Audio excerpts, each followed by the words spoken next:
죽지도 못 받는 년이 밥값은 헤쳐먹어! 시어머니의 고함이 밤하늘을 찢었습니다. 골프채가 허공을 가르며 장독대를 내리쳤어요. 된장 항아리, 고추장 항아리가 차례로 산산조각 났습니다.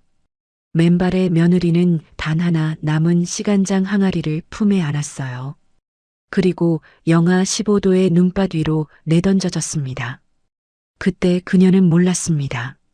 자신의 뱃속에 두 개의 심장이 뛰고 있다는 것을, 그리고 8년 뒤 자신을 내쫓은 그 여자 앞에 어떤 모습으로 다시 서게 될지도요. 사연 시작 전 구독과 좋아요를 눌러주시면 그곳에 축복이 가득하시기를 바라겠습니다. 새벽 4시였습니다. 시조부 제사가 코앞이라 저는 부엌에서 쌀을 씻고 있었어요. 바닥에는 살얼음이 꼈고 수도꼭지에서 나오는 물은 손이 저릴 만큼 차가웠습니다. 손등이 벌겋게 부어오르고 손톱 밑이 시큰거렸지만 멈출 수가 없었어요. 시어머니 길 여사의 새벽잠이 유독 얕거든요. 부엌에서 소리가 조금이라도 늦으면 어김없이 호통이 떨어졌습니다. 저는 쪼그려 앉아 쌀알 사이에 낀 돌멩이를 골라내며 한숨을 삼켰어요. 쌀을 불려놓고 저는 슬리퍼를 끌며 마당으로 나갔습니다. 12월의 새벽 공기는 코끝을 시리게 했어요. 하지만 저는 개의치 않았습니다.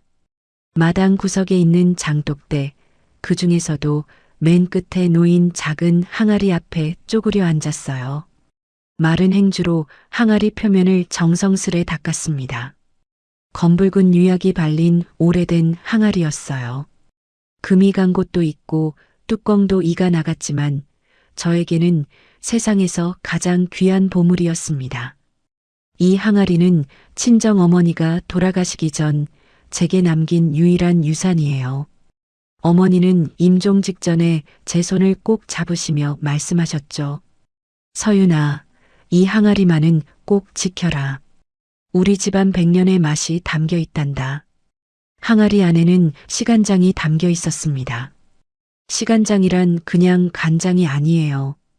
새 간장을 담글 때 종자처럼 넣어서 맛을 번식시키는 일종의 발효 원균이죠.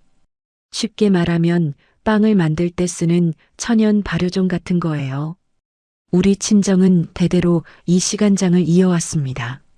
새 간장을 담그면 거기서 조금 덜어내 다음에 시간장으로 쓰고 또 그 다음 해에도 그렇게 이어가는 거예요. 그렇게 100년이 넘도록 맛이 깊어지고 농축된 겁니다. 이게 내 목숨줄이다.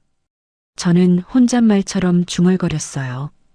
항아리의 차가운 표면을 손바닥으로 감싸 안으며 잠시 눈을 감았습니다. 어머니의 부엌 냄새가 어렴풋이 떠올랐어요. 구수한 메주 냄새, 햇살에 말리던 고춧가루 냄새, 그 모든 추억이 이 작은 항아리 안에 담겨 있는 것만 같았습니다. 저는 코끝이 찡해져서 손등으로 눈가를 훔쳤어요. 어머니가 살아계셨다면 지금 제 꼴을 보고 얼마나 가슴 아파하셨을까요? 몰락한 종갓집의 외동딸로 태어나 어릴 때부터 장 담그는 법을 배웠던 저였습니다. 어머니는 제가 이 솜씨로 당당하게 살아가길 바라셨을 텐데 지금 저는 시집에서 하녀 취급을 받고 있었어요. 아침 7시가 되자 시어머니 길 여사가 안방 문을 벌컥 열고 나오셨습니다.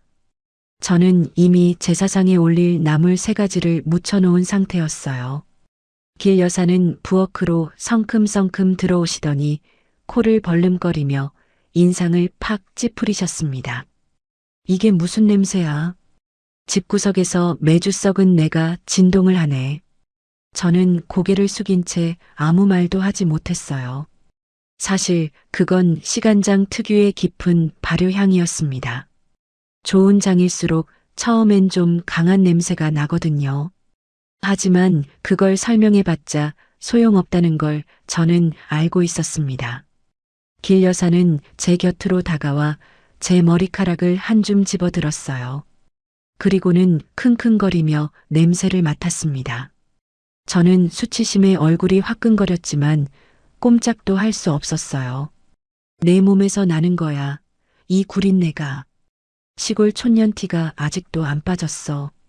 길 여사는 화장대에서 가져온 독한 향수를 제 옷과 머리에 마구 뿌려대기 시작했습니다. 뿌리고 또 뿌리고 분무기를 누르는 손가락에 가감이 없었어요.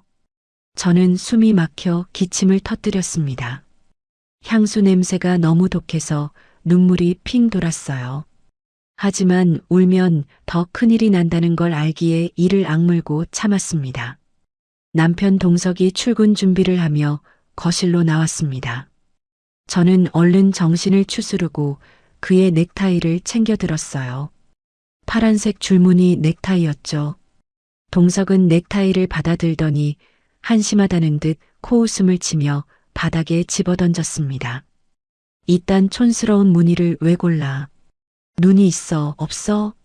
저는 허리를 숙여 넥타이를 주었습니다. 손이 떨렸지만 내색하지 않았어요. 동석은 저를 거들떠보지도 않고 아침 식탁 앞에 턱하니 앉았습니다. 저는 밤새 준비한 반찬들을 조심스레 식탁에 올렸어요. 흰 쌀밥, 북엇국, 그리고 밑반찬 몇 가지. 그 중에 호두 멸치볶음이 있었습니다.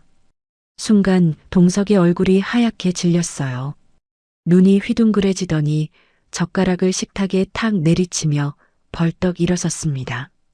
야, 이거 뭐야? 나 죽으라고 고사 지내냐? 저는 어리둥절했어요.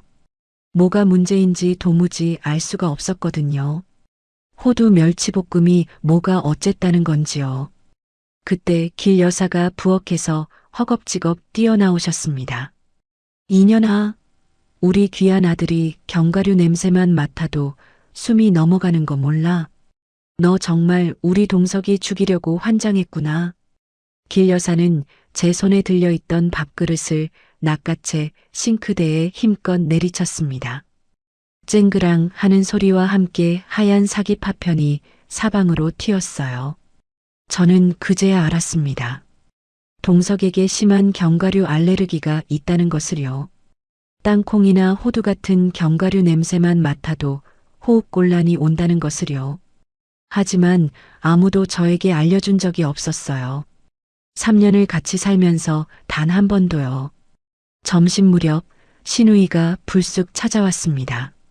명품 가방을 팔에 걸치고 온 그녀는 소파 한가운데에 떡하니 앉더니 저를 위아래로 훑어보았습니다. 눈빛이 마치 벌레를 보는 것 같았어요. 올케는 아직도 소식 없어? 밭이 자갈밭이라 씨가 안 트나 보네. 에휴, 불쌍한 우리 동생. 저는 얼굴이 화끈거렸습니다. 3년 동안 아이가 없다는 이유로 저는 이 집에서 죄인 취급을 받았어요.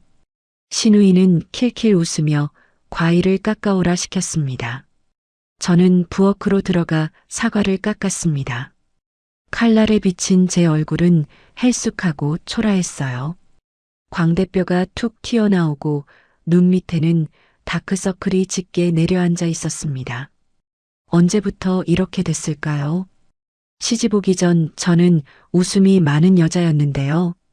저녁 때가 되어 동석의 와이셔츠를 다림질하고 있었습니다. 그런데 셔츠 주머니에서 뭔가가 바스락거렸어요. 저는 무심코 손을 넣어 꺼내 보았습니다. 종이 쪽지 2장이었어요. 첫 번째는 고급 호텔 레스토랑 영수증이었습니다.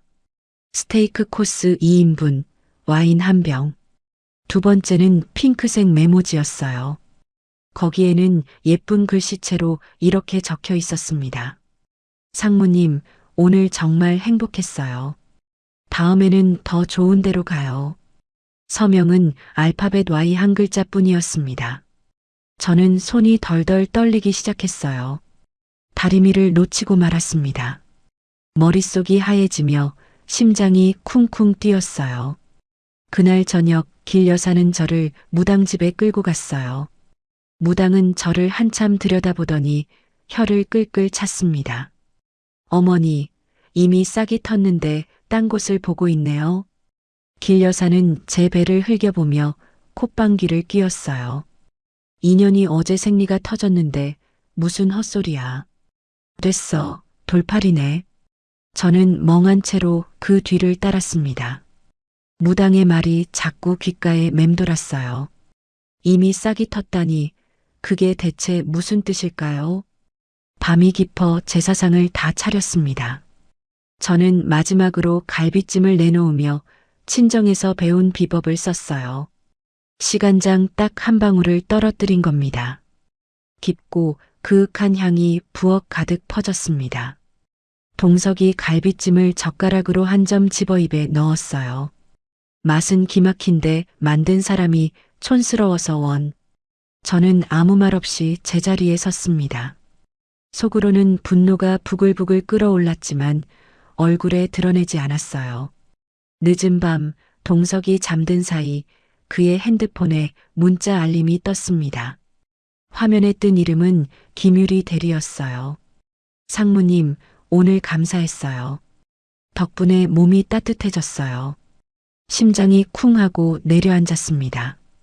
저는 동석을 흔들어 깨웠어요. 이게 누구예요? 김유리가 누구냐고요. 동석은 눈도 제대로 뜨지 않은 채 짜증스러운 얼굴로 대꾸했습니다. 거래처 직원이야. 집에서 밥이나 하는 주제에 참견은. 동석은 이불을 걷어차고 나가버렸어요. 저는 홀로 어둠 속에서 눈물을 삼켰습니다. 잠이 오지 않아 부엌 구석에 쪼그려 앉았어요. 시간장 항아리를 품에 안고 친정 어머니를 떠올렸습니다. 엄마, 나 너무 힘들어. 이러다 정말 죽을 것 같아. 항아리의 차가운 표면이 볼에 닿았어요. 그것만이 유일한 위로였습니다. 저는 한참을 그렇게 앉아 울었어요. 다음 날 아침 안방에서 길 여사의 환호성이 들려왔어요. 누군가와 통화하는 듯 했습니다. 정말이야? 고출해? 확실해? 저는 심장이 철렁 내려앉았어요. 고출하니 아들이라는 뜻일까요? 불길한 예감이 온몸을 휘감았습니다. 그때 초인종이 울렸어요. 문을 열자 낯선 여자가 서 있었습니다. 화려한 화장에 몸에 딱 붙는 빨간 원피스를 입은 젊은 여자였어요. 그녀의 손에는 초음파 사진이 들려 있었습니다. 안녕하세요, 언니. 여자는 뻔뻔하게 웃으며 저를 밀치고 집 안으로 들어섰어요. 하이힐 소리가 대리석 바닥에 또각또각 울렸습니다. 저는 얼어붙은 채 그 자리에 서 있었습니다. 세상이 무너져 내리는 소리가 귓가에 웅웅거렸어요. 심장이 터질 것 같았습니다. 다리에 힘이 풀려 문틀을 붙잡아야 했어요. 이게 대체 무슨 상황인 걸까요? 저는 갑자기 숨을 쉴 수가 없었습니다. 그 여자, 김유리는 마치 자기 집인 양 거실 소파 한가운데에 떡하니 앉았습니다. 다리를 꼬고 앉은 그녀는 손에 든 초음파 사진을 길 여사에게 내밀었어요. 어머니, 12주 됐대요. 아들이래요. 태명은 튼튼이에요. 유리는 손으로 자신의 배를 쓰다듬으며 능글맞게 웃었습니다. 아직 배가 나오지도 않았는데 벌써부터 임산부 행세를 하는 거였어요. 길 여사의 얼굴이 환하게 펴졌습니다. 주름진 눈가에 눈물까지 글썽거렸어요. 3년 동안 저에게 보여준 적 없는 표정이었습니다. 저는 현관 앞에 얼어붙은 채 그 광경을 바라보았습니다. 심장이 쿵쾅거리고 손끝이 차갑게 저려왔어요. 이게 대체 무슨 상황인지 머리로는 이해가 되지 않았습니다. 길 여사가 고개를 돌려 저를 노려보았어요. 눈빛이 송곳처럼 날카로웠습니다. 너는 뭐하고 서 있냐? 우리 집안대를 이을 귀한 손주품은 며느리한테 물이라도 떠와라. 며느리라고요. 저는 귀를 의심했습니다. 저도 이 집 며느리인데요. 3년 동안 온갖 구박을 받으며 살아온 저는 뭐란 말입니까? 하지만 저는 아무 말도 하지 못하고 부엌으로 향했어요. 손이 떨려서 컵을 제대로 잡을 수가 없었습니다. 물을 내오는데 현관문이 열리는 소리가 들렸어요. 동석이 퇴근한 거였습니다. 저는 동석이 이 상황을 보면 어떻게 반응할지 궁금했어요. 설마 저 여자 편을 들지는 않겠지요. 아무리 그래도 저는 3년을 함께 산 아내인데요. 저는 마지막 희망을 품고 동석을 바라보았습니다. 동석은 거실에 앉아 있는 유리를 보고도 당황하는 기색이 전혀 없었습니다. 표정 하나 변하지 않았어요. 오히려 제 눈치를 슬쩍 살피더니 어깨를 으쓱했습니다. 그 모습을 보는 순간 저는 모든 것을 이해했어요. 이건 처음부터 짜여진 각본이었던 겁니다. 어쩔 수 없잖아. 당신이 3년 동안 애를 못 낳으니까 어머니 소원 풀어드려야지. 저는 귀를 의심했습니다. 방금 뭐라고 한 거죠? 어쩔 수 없다고요. 제가 뭘 잘못했다는 건가요? 온몸에서 피가 거꾸로 솟는 것 같았어요. 저도 모르게 손이 올라갔습니다. 동석의 뺨을 향해 손바닥이 날아갔어요. 하지만 그 손은 동석의 뺨에 닿지 못했습니다.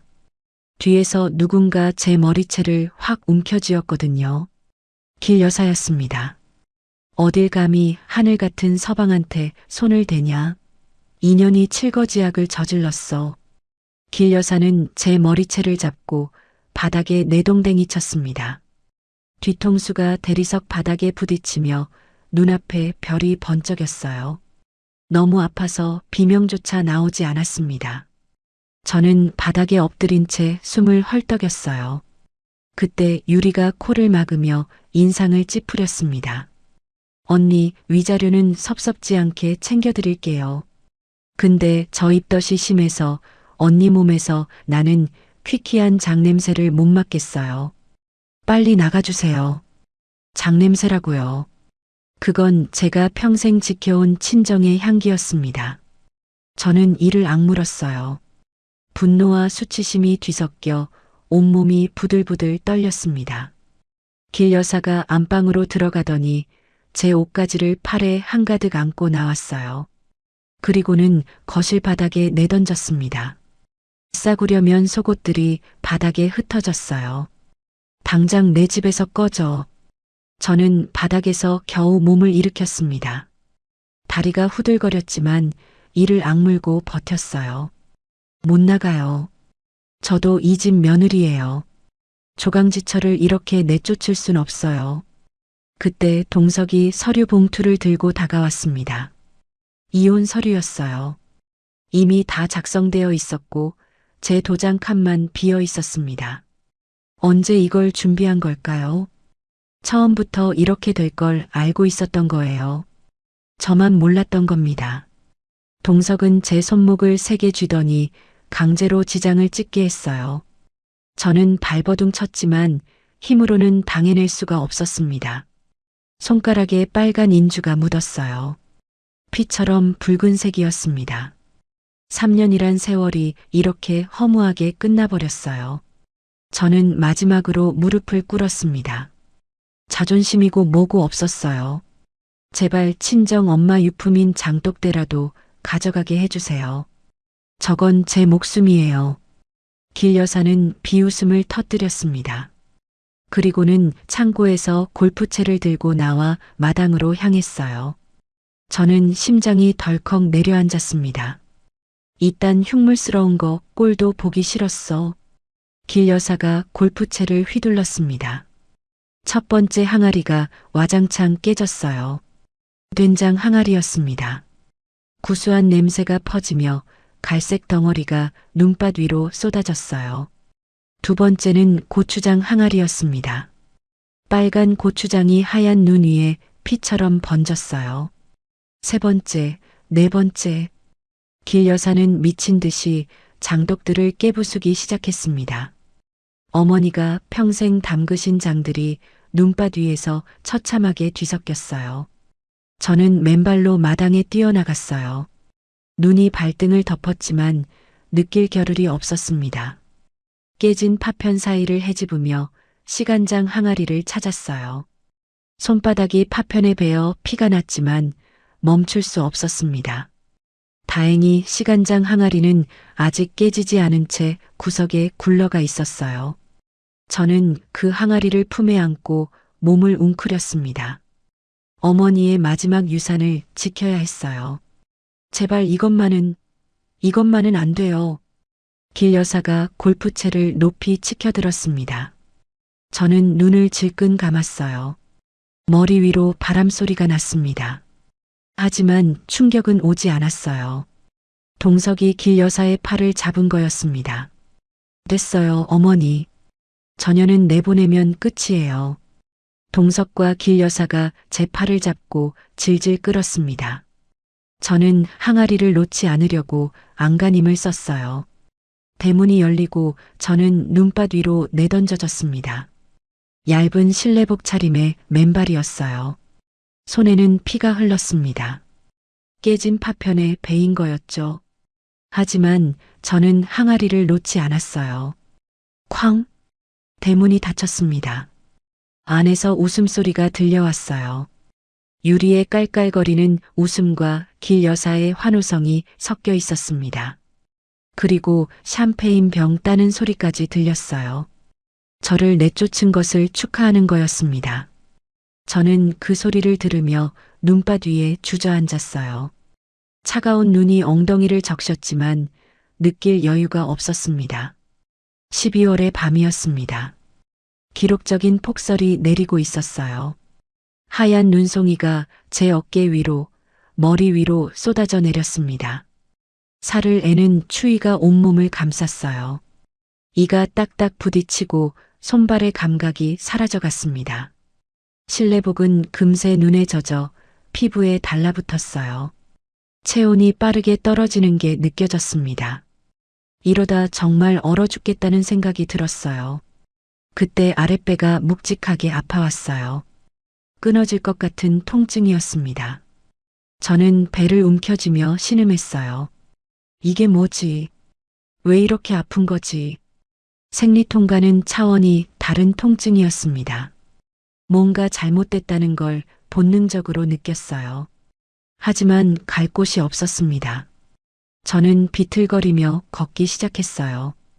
어디로 가야 할지 몰랐습니다. 친정도 없고 친구도 없고 갈 곳이 아무 데도 없었어요. 그냥 앞으로 걸었습니다. 눈보라가 시야를 가렸습니다. 발이 얼어붙어 감각이 없었어요. 한 발, 또 한 발. 저는 중얼거렸습니다. 아가야, 엄마가 미안해. 아가라니. 왜 그런 말이 나왔는지 저도 몰랐어요. 하지만 입에서 자연스럽게 흘러나왔습니다. 의식이 점점 흐려졌어요. 다리에 힘이 풀리며 무릎이 꺾였습니다. 쓰러지기 직전 눈앞에 환한 불빛이 비쳤어요. 검은 세단 한 대가 제 앞에 멈춰 섰습니다. 헤드라이트 불빛이 눈부셨어요. 누군가 차에서 내려 뛰어오는 발소리가 들렸습니다. 그리고 저는 정신을 잃었어요. 눈을 떴을 때 저는 따뜻한 곳에 누워 있었습니다. 하얀 천장이 보였어요. 소독약 냄새가 코를 찔렀습니다.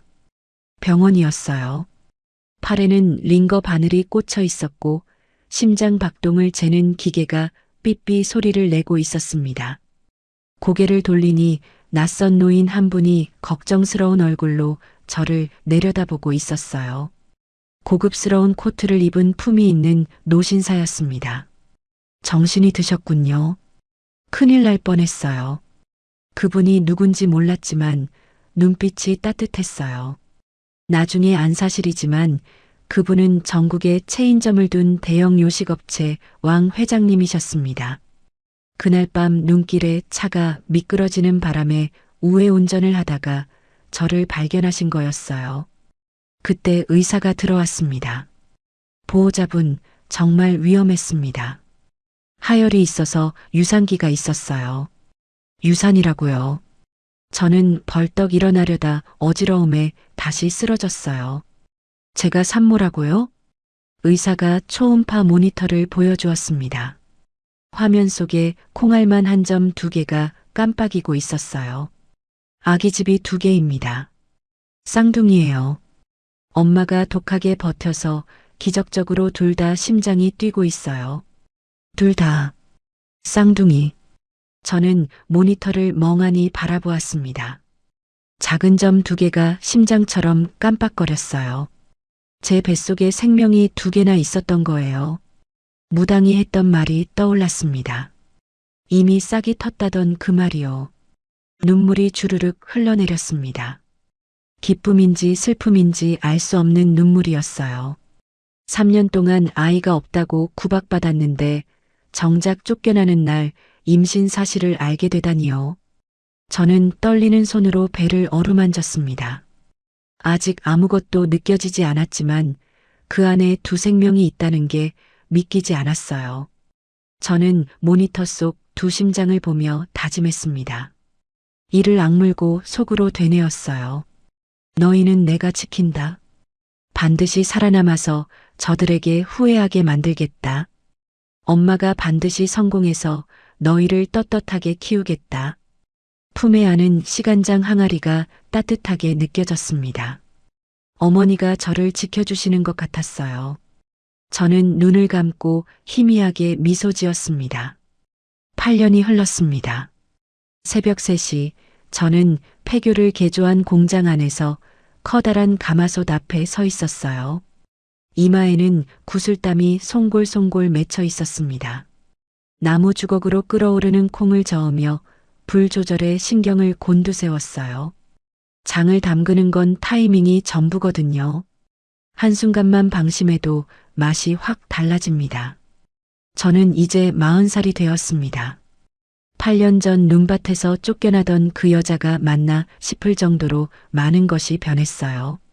왕 회장님의 도움으로 지방의 폐교를 빌려 작은 공장을 차렸고 친정어머니의 시간장을 바탕으로 전통장 사업을 시작했습니다. 처음에는 정말 힘들었어요. 만삭의 몸으로 식당 설거지를 하고 쌍둥이를 낳은 뒤에는 아이들을 등에 업고 시장 좌판에서 장을 팔았습니다. 한겨울에 손이 트고 갈라져 피가 났어요. 여름에는 땀에 젖은 옷이 마를 날이 없었죠. 허리가 휘어지도록 일해도 멈출 수 없었어요. 제품에 안긴 두 생명을 위해서요. 아이들이 배고프다고 울 때마다 이를 악물었습니다. 반드시 성공해서 이 아이들 떳떳하게 키우겠다고요. 엄마, 우리가 도울게. 뒤에서 잠에 취한 목소리가 들렸습니다. 고개를 돌리니 8살이 된 쌍둥이 준우와 준이가 눈을 비비며 서 있었어요. 이란성 쌍둥이라 준우는 저를 닮아 눈이 크고 준이는 동그란 얼굴에 보조개가 예뻤습니다. 아이들은 잠옷바람으로 공장까지 내려온 거였어요. 학교 가기 전에 매주 뒤집어 놓을게요. 준이가 앞치마를 두르며 말했습니다. 8살밖에 안 된 아이들이 새벽부터 일손을 돕겠다고 나서는 게 대견하면서도 가슴이 아팠어요. 저는 아이들의 머리를 쓰다듬으며 고마움을 삼켰습니다. 괜찮아. 너희는 더 자. 엄마 혼자 할 수 있어. 하지만 아이들은 고집을 부리며 제 옆에 섰어요. 준우는 묵묵히 장작을 나르고 준이는 빈 병을 정리했습니다. 이 아이들이 제가 버틸 수 있었던 이유였어요. 해가 뜨고 왕 회장님이 공장에 들르셨습니다. 회장님은 8년 전 눈밭에서 저를 구해주신 그분이에요. 그날 이후로 회장님은 제게 아버지 같은 분이 되셨습니다. 사업 자금을 빌려주시고 유통망을 연결해 주시고 힘들 때마다 격려해 주셨어요. 저는 회장님의 은혜를 평생 잊지 못할 겁니다. 회장님은 제가 새로 개발한 신제품을 맛보시더니 눈을 크게 떴어요. 이 맛이다. 서윤 씨, 드디어 완성됐어. 이제 세상에 내놓을 때가 됐어요. 회장님이 맛본 건 서윤 만능 간장이었습니다. 시간장을 베이스로 여러 재료를 배합해 어떤 요리에도 쓸 수 있게 만든 제품이었어요. 개발하는데 3년이 걸렸습니다. 저는 떨리는 마음으로 고개를 숙였어요. 회장님 덕분입니다. 회장님이 안 계셨으면 저는 아직도 시장 바닥에 있었을 거예요. 회장님은 손사래를 치셨어요. 무슨 소리야? 나는 그냥 씨앗에 물을 준 것뿐이야. 싹을 틔운 건 자네 노력이지. 그 말씀에 눈시울이 뜨거워졌습니다. 8년 동안 정말 악착같이 살았어요. 이제 드디어 빛을 볼 때가 온 걸까요?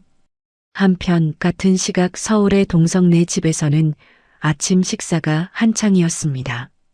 물론 저는 그 광경을 직접 본 건 아니에요. 나중에 알게 된 사실이죠. 8살이 된 민재는 식탁 앞에서 반찬 투정을 하고 있었어요. 숟가락으로 밥을 콕콕 찍으며 소시지만 찾았습니다. 길 여사는 손주가 하는 대로 다 받아주며 밥을 떠먹여 주었어요. 민재가 식빵에 땅콩 버터를 잔뜩 발라 숟가락으로 퍼먹는 걸 보고 동석이 고개를 갸웃했습니다. 동석은 땅콩 냄새만 맡아도 숨이 막히는 사람이었어요. 그런 아버지를 둔 아들이 땅콩을 밥처럼 먹고 있으니 이상하게 여길 만도 했죠. 나 닮았으면 저거 냄새만 맡아도 응급실 갔을 텐데 참 신기해. 식성은 당신 닮았나 봐. 유리는 그 말에 움찔했어요. 얼굴이 살짝 굳더니 황급히 화제를 돌렸습니다. 눈동자가 흔들리는 게 보였어요. 어머, 당신 약한 거 안 닮고 내 튼튼한 체질 닮았나 보지. 아 참 여보, 백화점에 신상 가방 나왔는데 사줘요. 동석은 피곤한 표정으로 고개를 끄덕였어요. 요즘 회사 사정이 좋지 않아 신경 쓸 겨를이 없었거든요. 이물질 사건으로 주가가 곤두박질 치고 있었습니다. 그 무렵 저희 공장에 원인 모를 기계 고장이 발생했습니다. 간장을 병에 담는 충전기가 갑자기 멈춰버린 거예요. 이상한 소리를 내더니 연기가 피어오르며 완전히 작동을 멈췄습니다. 납품 기한이 코앞인데 기계가 말을 안 들으니 막막했어요. 수리기사를 불렀지만 부품이 없어서 일주일은 걸린다고 했습니다. 일주일이면 납품 기한을 놓치는 거였어요. 계약 위반으로 위약금을 물어야 할 판이었습니다. 사장님 어떡해요? 내일까지 500병을 납품해야 하는데. 직원들이 발을 동동 굴렀습니다. 저는 잠시 생각하다가 결심했어요. 수작업으로 하죠. 다 같이 밤새면 할 수 있어요. 그날 밤 저와 직원 5명이 공장에 모였습니다. 깔때기로 간장을 일일이 붓고 손으로 뚜껑을 닫고 라벨을 하나하나 붙였어요. 단순한 작업이었지만 500병을 손으로 하려니 끝이 없었습니다. 허리가 끊어질 것 같았지만 아무도 불평하지 않았어요. 직원들은 농담을 주고받으며 분위기를 띄웠습니다. 사장님, 이러다 허리 나가시겠어요. 괜찮아요. 젊어서 고생은 사서도 한다잖아요. 사장님이 어디가 젊어요. 저희보다 나이 많으시잖아요. 모두가 웃음을 터뜨렸어요. 힘들어도 이런 동료들이 있어서 버틸 수 있었습니다. 준우와 준이도 옆에서 빈병을 나르며 도왔어요. 아이들의 조그만 손이 열심히 움직이는 모습을 보니 가슴이 뭉클했습니다. 새벽 5시 마지막 병에 라벨을 붙이고 나서야 우리는 환호성을 질렀습니다. 해냈다. 직원들과 손을 맞잡고 기뻐했어요. 힘들었지만 이런 순간이 있기에 버틸 수 있는 거였습니다. 며칠 뒤 준우가 학교에서 상장을 들고 왔어요. 그림 그리기 대회에서 대상을 받은 거였습니다. 제목은 우리 엄마의 항아리였어요. 도화지 가득 커다란 항아리가 그려져 있었고 그 옆에 저와 준이가 서 있었습니다.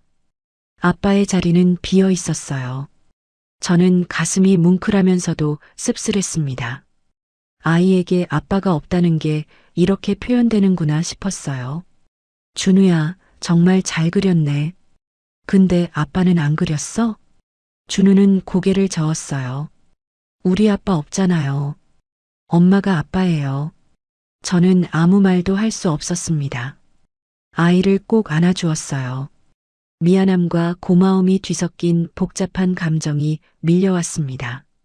그 즈음 동석의 식품 공장에서 만든 제품에서 이물질이 나왔다는 뉴스가 보도되었어요. 라면 스프에서 쇠조각이 발견됐다는 거였습니다. 저녁 뉴스에서 그 소식을 보고 저는 멍하니 화면을 바라보았습니다. 동석의 얼굴이 나왔어요. 기자들 앞에서 고개를 숙이며 사과하고 있었습니다. 8년 만에 보는 얼굴이었어요. 예전보다 훨씬 늙어 보였습니다. 눈 밑에는 그늘이 졌고 광대뼈가 튀어나와 있었어요. 머리카락도 듬성듬성 빠져 있었습니다. 저는 그 모습을 보면서도 아무런 감정이 느껴지지 않았어요. 마치 모르는 사람을 보는 것 같았습니다. 8년이란 세월이 우리 사이의 모든 것을 지워버린 거였죠. 며칠 뒤 저는 시장 조사를 위해 서울의 대형마트에 갔습니다. 정장을 차려입고 머리도 단정하게 올렸어요. 예전의 촌스러운 모습은 온데간데 없었죠. 8년 동안 사업을 하면서 자연스럽게 세련되어진 거였습니다.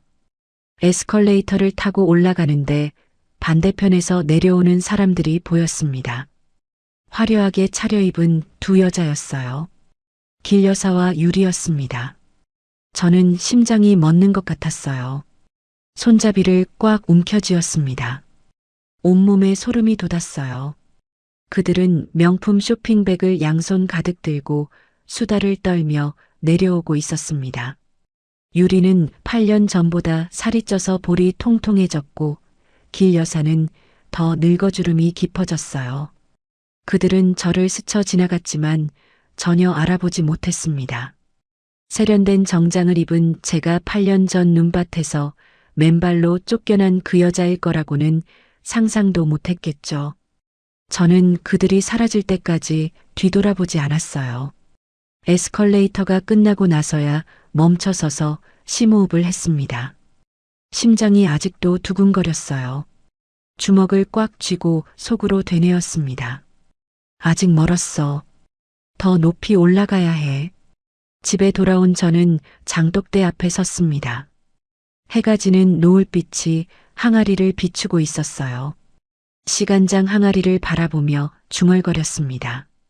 어머니, 이제 보여줄 때가 됐어요. 지켜봐 주세요. 저는 테이블 위에 놓인 서류를 펼쳤습니다. 홈쇼핑 런칭 계약서였어요. 전국에 방송되는 홈쇼핑에서 제 간장을 판매하게 된 거였습니다. 떨리는 손으로 펜을 들어 서명했습니다. 서명을 하는 순간 눈물이 한 방울 떨어졌어요. 8년간의 고생이 주마등처럼 스쳐 지나갔습니다. 드디어 세상에 나갈 준비가 된 거였어요. 그때 준이가 다가와 제 손을 잡았습니다. 엄마, 나 이 다음에 커서 엄마처럼 요리왕 될 거야. 준우는 말없이 제 어깨를 주물러 주었어요. 아직 8살밖에 안 된 아이의 손길이 어찌나 따뜻하던지요. 아이들의 따뜻한 손길에 눈물이 핑 돌았습니다.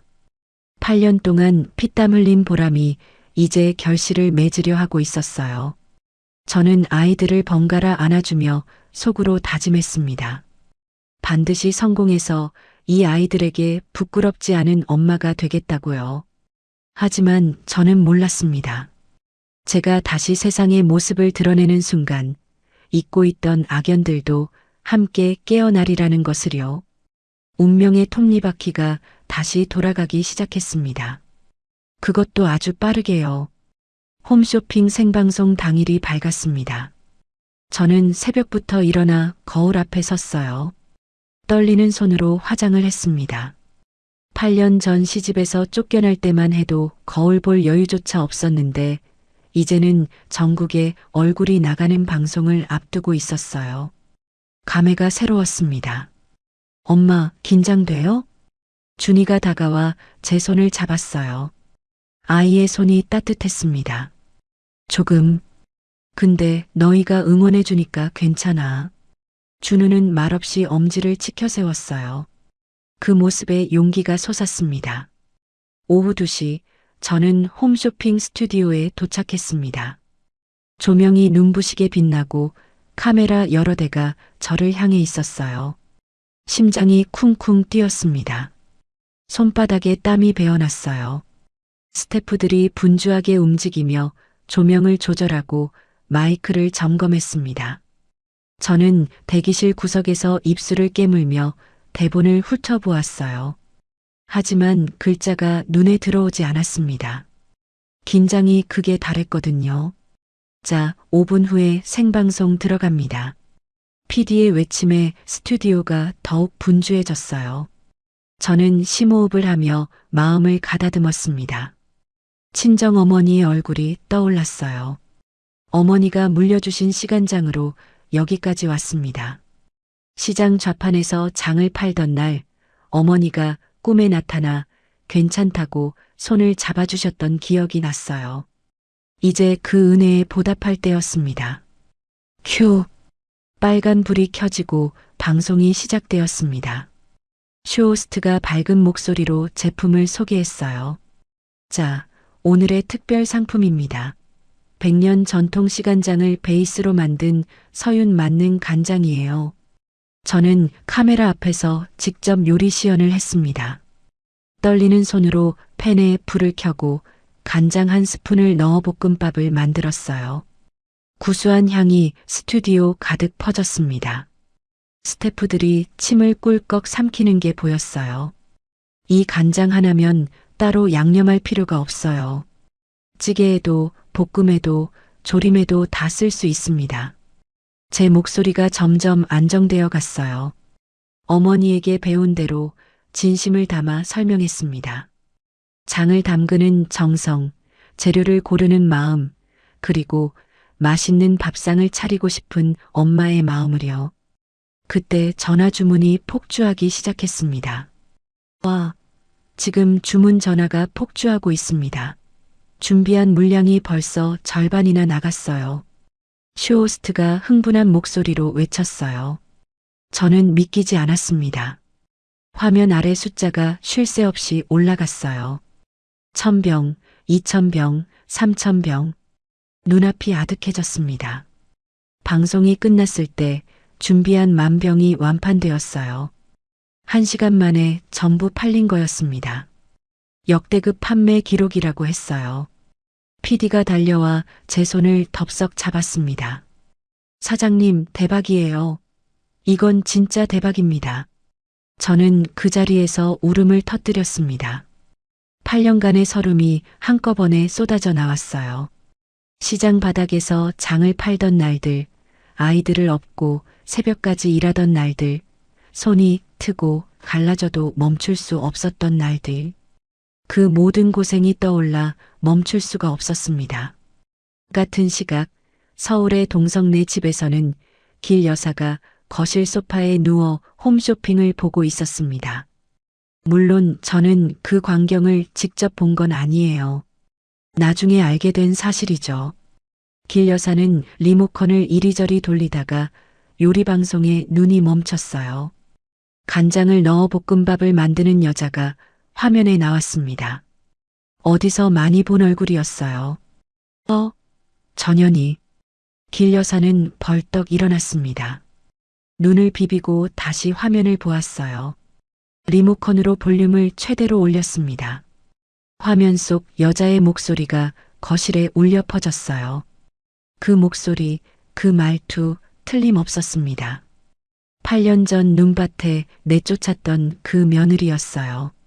장독대를 깨부술 때 울부짖던 바로 그 여자가 지금 전국 방송에 나와 있었습니다.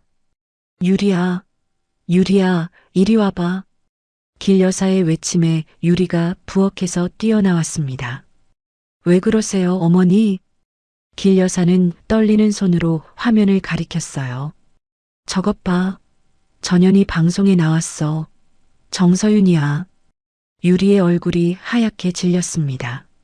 화면 속에서 서윤이 환하게 웃으며 간장을 소개하고 있었어요. 8년 전에 초라하고 비굴하던 모습은 온데간데 없었습니다.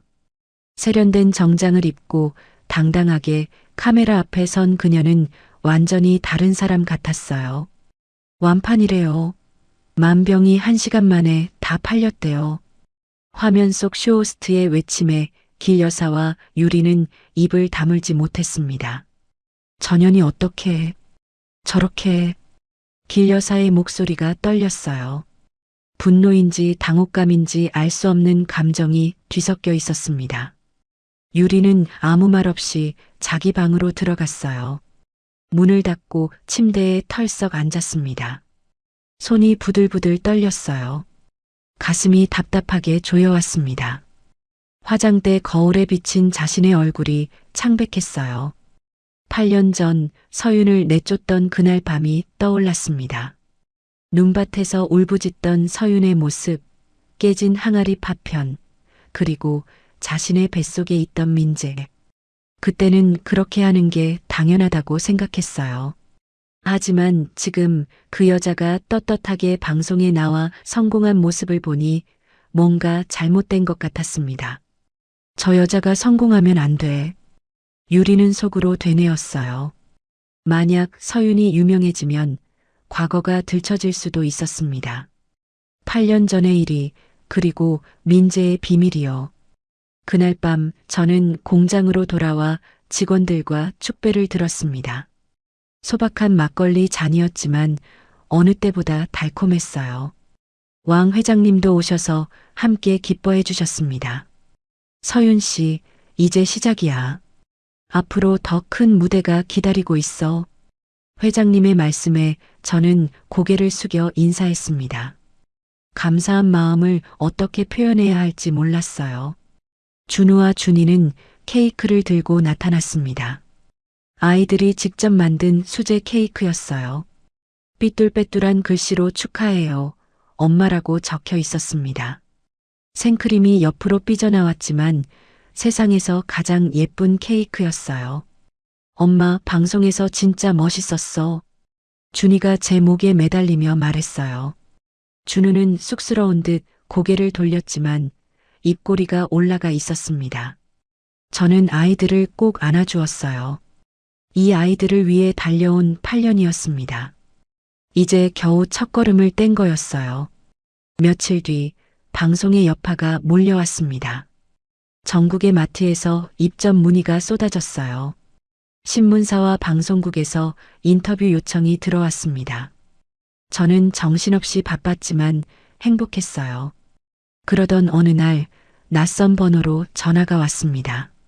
정서윤 사장님이시죠? 저는 주간지 기자입니다. 사장님의 성공 스토리를 취재하고 싶은데요. 저는 흔쾌히 인터뷰에 응했어요. 기자는 제 과거에 대해 이것저것 물었습니다. 어떻게 사업을 시작했는지, 어려운 점은 없었는지, 혼자 아이들을 키우면서 사업까지 하는 게 힘들지 않은지요. 저는 솔직하게 대답했어요. 시장 바닥에서 장을 팔던 이야기, 새벽까지 공장에서 일하던 이야기를 들려주었습니다. 다만 전 남편과 시댁 이야기는 하지 않았어요. 굳이 그 상처를 꺼낼 필요가 없었으니까요. 그들의 이름을 입에 올리는 것조차 싫었습니다. 기사가 나간 후 저는 더 유명해졌습니다. 싱글맘의 성공 신화라는 제목으로 여러 매체에 소개되었어요. 사람들은 제 이야기에 감동했고 제품은 날개 돋친 듯 팔려나갔습니다. 하지만 유명해진다는 건 그림자도 커진다는 뜻이었어요. 어느 날 공장 앞에 검은 세단 한 대가 멈췄습니다. 먼지를 뒤집어 쓴 공장 앞에 어울리지 않는 고급 승용차였어요. 차에서 내린 건 낯익은 얼굴이었습니다. 8년 만에 보는 신우이였어요.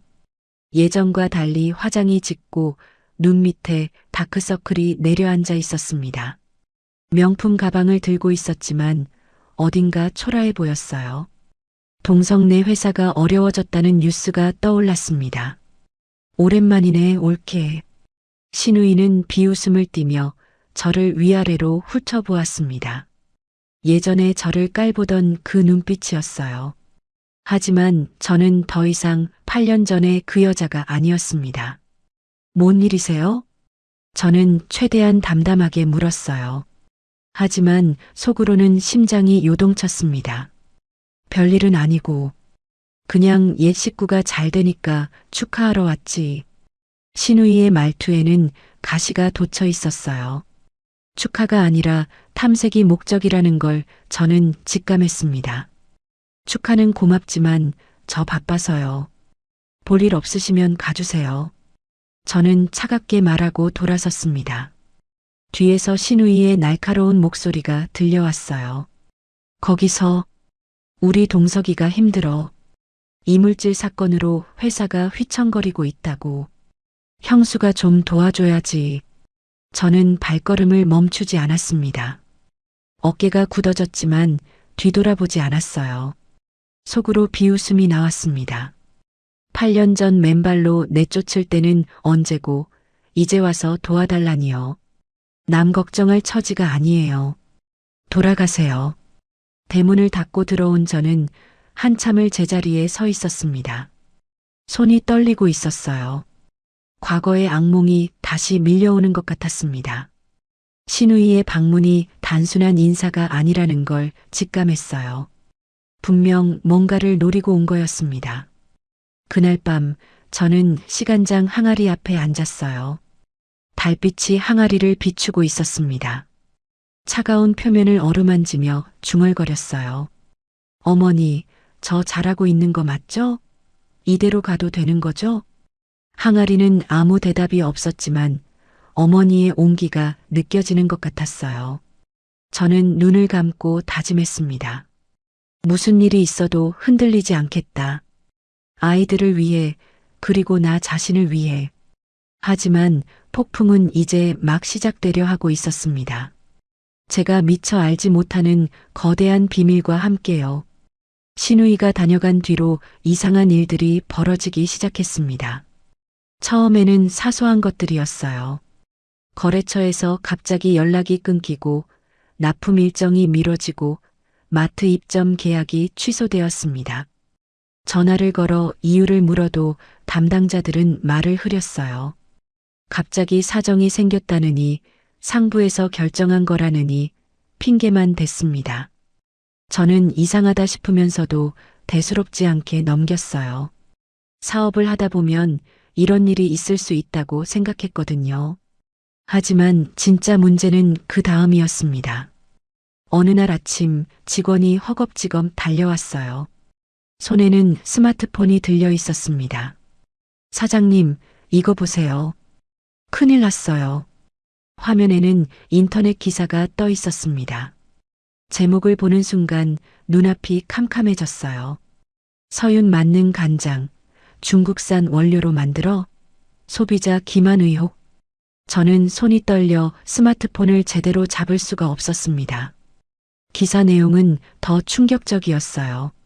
제가 국산 재료를 쓴다고 광고했지만 실제로는 값싼 중국산 콩을 사용했다는 거였습니다. 익명의 제보자가 증거를 보냈다고 했어요. 사진까지 첨부되어 있었는데 어딘가 공장 창고에 중국산 콩 포대가 쌓여 있는 모습이었습니다. 하지만 그건 제 공장이 아니었어요.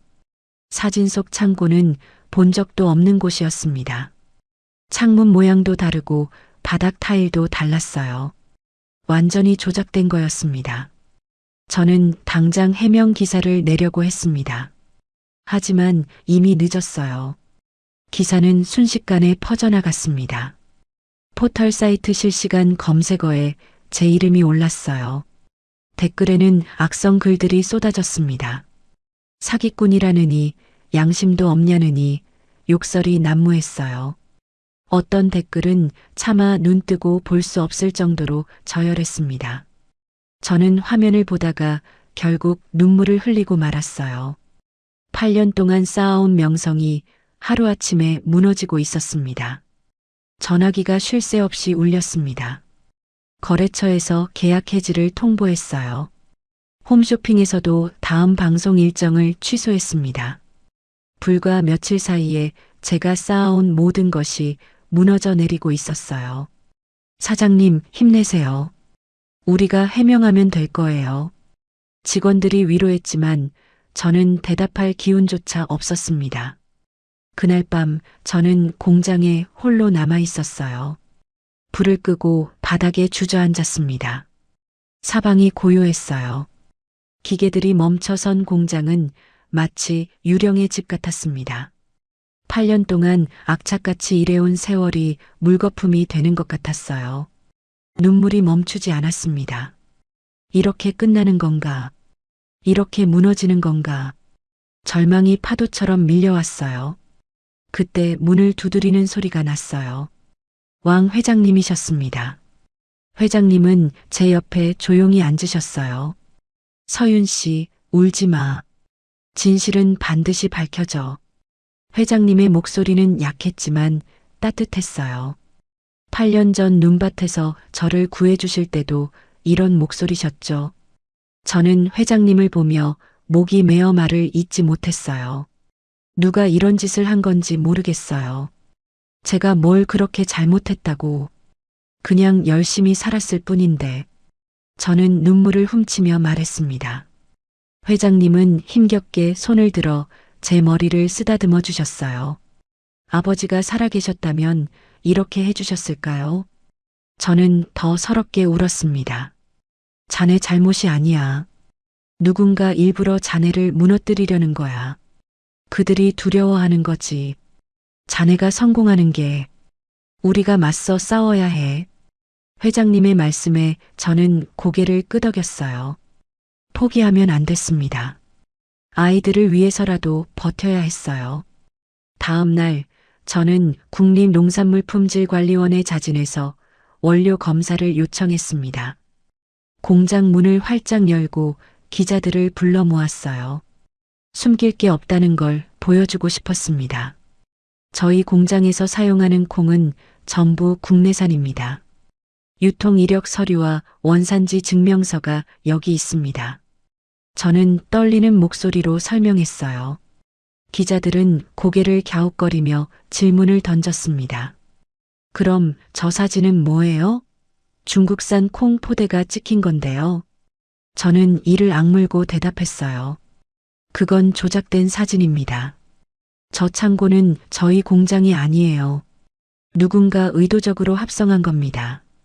하지만 기자들은 반신반의하는 눈치였어요. 저를 의심하는 눈빛이 따가웠습니다. 검사 결과가 나오기까지 일주일이 걸렸습니다. 그 사이 저는 잠을 제대로 잘 수가 없었어요. 밤마다 악몽을 꾸었습니다. 장독대가 깨지던 날 밤, 눈밭에서 쫓겨나던 그때의 공포가 되살아났어요. 새벽에 식은땀을 흘리며 깨어나기를 여러 번, 눈 밑에 다크서클이 짙게 내려앉았습니다. 밥맛도 없어서 물만 마시며 버텼어요. 몸무게가 일주일 만에 4kg이나 빠졌습니다. 아이들은 제 표정을 살피며 조심스럽게 말했습니다. 엄마, 우리가 학교에서 애들한테 욕 먹어도 괜찮아. 엄마가 나쁜 사람 아닌 거 우리가 알아. 준우의 말에 저는 가슴이 찢어지는 것 같았어요. 아이들까지 피해를 보고 있었던 겁니다. 학교에서 얼마나 놀림을 받았을까요? 친구들이 뭐라고 했을까요? 준이는 눈가가 빨갛게 부어 있었어요. 울다 온 게 분명했습니다. 저는 아이들을 꼭 안아주며 약속했어요. 걱정 마. 엄마가 반드시 진실을 밝힐게. 너희가 고개 숙일 일 절대 없어. 준우는 고개를 끄덕였고 준이는 제 품에서 한참을 울었습니다. 드디어 검사 결과가 나왔습니다. 국립농산물품질관리원에서 발급한 공식 문서였어요. 결과는 국내산 콩 100%, 이물질 없음이었습니다. 저는 그 종이를 받아들고 한참을 멍하니 바라보았어요. 진실이 밝혀진 순간이었습니다. 저는 그 종이를 들고 기자회견을 열었어요. 보시다시피 저희 제품은 문제가 없습니다. 누군가 악의적으로 허위 사실을 유포한 겁니다. 저는 법적 대응을 하겠습니다. 저는 카메라 앞에서 당당하게 말했어요. 목소리가 떨렸지만 최대한 침착하게 보이려고 애썼습니다. 기자들의 카메라 플래시가 눈을 찔렀지만 피하지 않았어요. 숨길 게 없으니까요.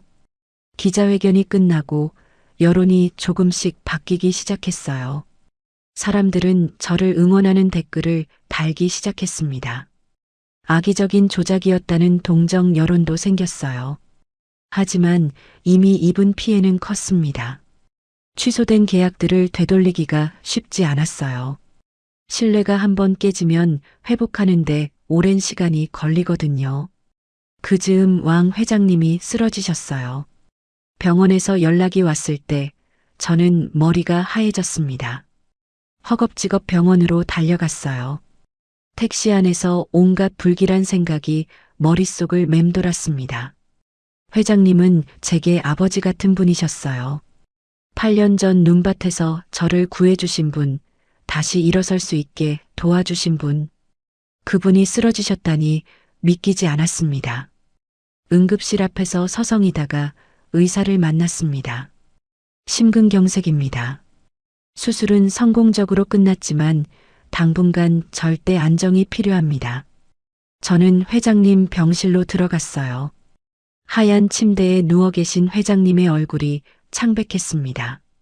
산소 호흡기가 콧등에 꽂혀 있었고 심전도 모니터가 삐삐 소리를 내고 있었어요. 평소에 그렇게 정정하시던 분이 갑자기 늙어 보였습니다.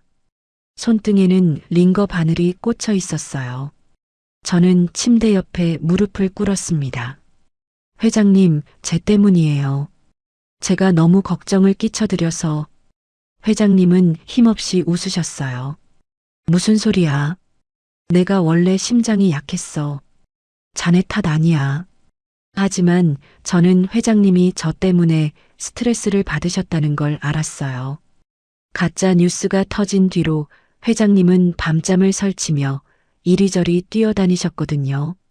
변호사를 알아보시고 기자들을 만나시고 거래처에 연락하시고 저를 돕느라 무리를 하신 거였습니다.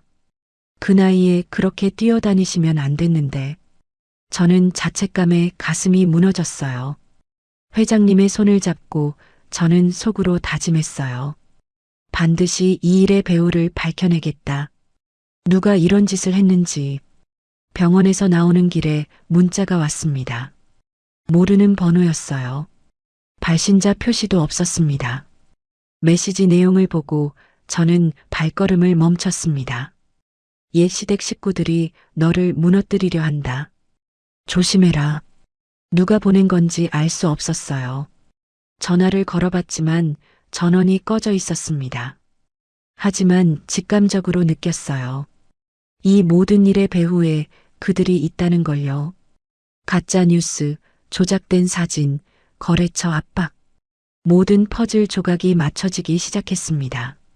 저는 주먹을 꽉 쥐었습니다. 온몸이 부들부들 떨렸어요. 분노가 치밀어 올랐습니다. 8년 전 저를 내쫓고 장독대를 깨부수던 그들이었어요. 제가 성공하는 게 그렇게 싫었던 걸까요? 제가 떳떳하게 사는 게 그렇게 눈엣 가시였던 걸까요? 저는 이를 악물었습니다. 가만히 당하고만 있을 수는 없었어요. 집에 돌아온 저는 아이들을 재우고 장독대 앞에 섰습니다. 달빛 아래 시간장 항아리가 은은하게 빛나고 있었어요. 어머니, 저 무섭지 않아요. 아니, 무섭긴 한데 도망치지 않을 거예요. 저는 항아리를 쓰다듬으며 중얼거렸어요. 어머니가 저한테 이 항아리를 남기신 건 그냥 장을 담그라는 게 아니었죠. 포기하지 말라는 뜻이었죠. 제가 반드시 지켜낼게요. 이 항아리도, 제 아이들도, 제 사업도요. 바람이 불어왔습니다. 마치 어머니가 대답해 주시는 것 같았어요. 나뭇잎이 사각거리며 소리를 냈습니다. 저는 눈을 감고 깊이 숨을 들이쉬었습니다. 마음이 조금씩 단단해지는 게 느껴졌어요. 이제 반격할 때였습니다. 8년을 버텨온 제가 이 정도에 무너질 리 없었어요. 싸움은 이제부터였습니다. 진실은 반드시 이기게 되어 있으니까요. 익명의 문자를 받은 뒤로 저는 잠을 이룰 수가 없었습니다. 누가 보낸 걸까요? 시댁 사정을 아는 누군가가 제게 정보를 흘린 거였어요. 저는 그 번호로 수십 번 전화를 걸었지만 계속 꺼져 있었습니다. 답답한 마음에 밤새 뒤척였어요. 며칠 뒤 변호사를 찾아갔습니다. 가짜 뉴스 유포자를 고소하기 위해서였어요. 변호사 사무실은 서울 도심에 있었습니다. 고층 빌딩의 깔끔한 사무실에 앉아 저는 그동안의 일을 설명했어요. 변호사는 서류를 검토하더니 고개를 끄덕였습니다. 기사를 쓴 기자와 익명 제보자를 추적해 볼 수 있습니다. 시간이 좀 걸리겠지만요. 저는 비용이 얼마가 들든 상관없다고 했어요. 진실을 밝혀야만 했습니다. 이대로 당하고만 있을 수는 없었어요. 수사가 진행되는 동안 저는 공장 재건에 힘썼어요. 취소된 거래처들을 일일이 찾아다니며 사정을 설명했습니다. 검사 결과지를 들고 담당자들을 만났어요. 진심을 담아 호소했습니다. 어떤 곳은 제 말을 듣고 다시 거래를 해주었고 어떤 곳은 이미 다른 업체와 계약했다며 차갑게 거절했어요. 거절당할 때마다 가슴이 아팠지만 포기할 수 없었습니다. 저에게는 아이들이 있었으니까요. 그러던 어느 날 변호사에게서 연락이 왔어요. 익명 제보자의 신원이 확인됐습니다. 동석 씨 회사의 전 직원이에요. 그런데 이 사람 해고된 지 3개월밖에 안 됐더라고요. 저는 심장이 덜컥 내려앉았습니다. 동석 회사의 직원이라니 우연이 아니었어요. 더 파보니까 이 사람한테 돈을 준 계좌가 있던데 그게 길 여사 명의 계좌랑 연결되어 있어요. 길 여사. 그 이름을 듣는 순간 온몸에 소름이 돋았습니다. 8년 전 저를 눈밭에 내쫓던 그 여자가 8년이 지난 지금도 저를 무너뜨리려 하고 있었던 거예요. 저는 이를 악물었습니다. 이제 확실한 증거가 생겼어요. 법적으로 맞서 싸울 수 있게 된 겁니다. 그 즈음 이상한 소식이 들려왔어요. 동석네 집안에서 큰 싸움이 벌어졌다는 거였습니다. 우연히 만난 옛 지인이 귀띔해 주었어요. 동석이네 완전 난리도 아니래. 회사가 부도 직전인데 서로 책임 떠넘기느라 집안이 쑥대밭이래. 길 여사는 매일 소리 지르고 동석이는 술만 마시고 저는 별로 놀랍지 않았어요. 그들이 잘 될 리가 없었거든요.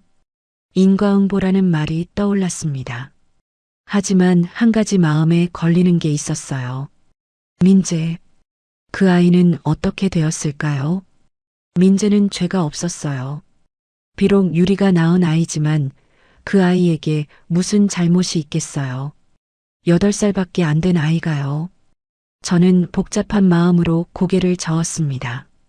어느 날 저녁 공장 문을 닫고 나오는데 낯선 여자가 서 있었어요. 얼굴을 큰 마스크로 가리고 있어서 누군지 알 수 없었습니다. 검은 코트를 입고 모자까지 눌러쓴 모습이 수상했어요. 여자는 두리번거리다가 저를 발견하고 다가왔습니다. 정서윤 씨 맞죠? 목소리가 낯익었습니다. 가까이 다가가니 마스크 위로 눈이 보였어요. 충혈된 눈, 짙은 다크서클. 마스크를 내리자 얼굴이 드러났습니다. 유리였어요. 하지만 예전에 그 당당하던 모습은 온데간데 없었습니다. 머리카락은 헝클어지고 화장기 없는 얼굴에는 멍든 자국까지 보였어요. 옷차림도 초라했습니다. 뭔 일이에요? 저는 차갑게 물었습니다.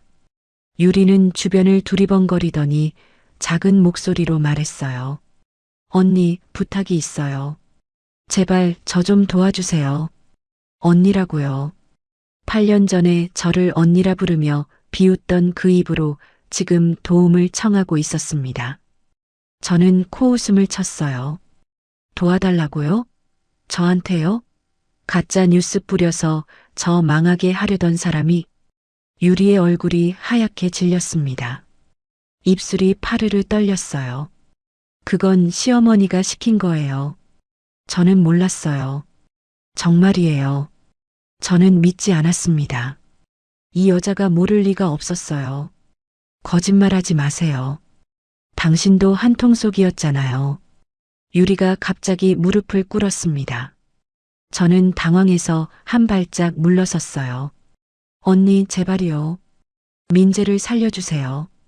그 애가 지금 위험해요. 민재요. 저는 귀가 번뜩했습니다. 무슨 소리예요? 민재가 왜 위험해요? 유리는 울먹이며 말했어요. 동석이가 민재한테 손을 대기 시작했어요. 술만 마시면 애를 때려요. 어젯밤에는 맥주병을 던졌어요.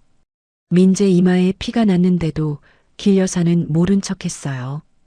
회사가 망하고 나서 동석이가 사람이 완전히 변했어요. 매일 술만 마시고 화풀이를 해요. 저도 맞고 민재도 맞고 더 이상 못 참겠어요. 저는 할 말을 잃었습니다. 동석이 그렇게까지 변했다니. 그리고 무고한 8살짜리 아이가 맞고 있다니. 가슴이 철렁 내려앉았어요. 시어머니는 뭐예요? 손주가 맞는데 가만 있어요? 유리는 고개를 저었어요. 시어머니는 동석 편이에요. 민재 보고 맞을 짓을 했다고. 그래서 제가. 유리는 말을 멈추고 깊이 숨을 들이쉬었습니다. 뭔가 중요한 말을 하려는 것 같았어요. 사실 민재는 동석이 아들이 아니에요. 저는 귀를 의심했습니다. 뭐라고요? 유리는 고개를 떨구며 말했어요. 민재 아빠는 다른 사람이에요. 동석이랑 결혼하기 전에 사귀던 남자아이예요.